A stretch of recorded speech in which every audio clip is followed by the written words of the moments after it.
Do you know what might have triggered this shortness of breath? Not really. Not really, okay. And have you tried anything to make this breathlessness better?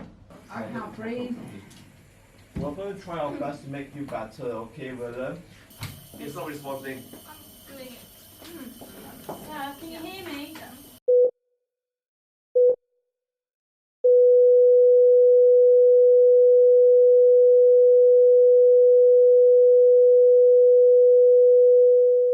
I'm Rebecca Hughes, Medical Education Fellow, and I'm Colette Cook, Medical Education Fellow, also at Wrecsam Minor Hospital. so we are part of the teaching for the fifth year medical students, and we do simulations in the suite here, and it sort of replicates acute settings. So we're using a high fidelity simulation model here, who we call Apollo.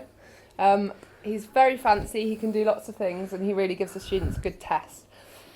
So using him, they can do all sorts really. They can take ECGs, they can do gases, they can put cannulas in, they can even do catheters.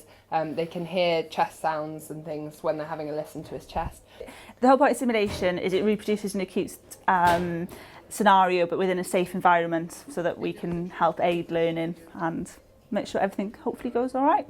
So today we've just run through a cardiac arrest scenario for the students, which provided quite a challenge. They did rather well. So we had Apollo with a tension pneumothorax going into a cardiac arrest. So it was good practice for them using the defibrillator and using all the kit to try and get him back.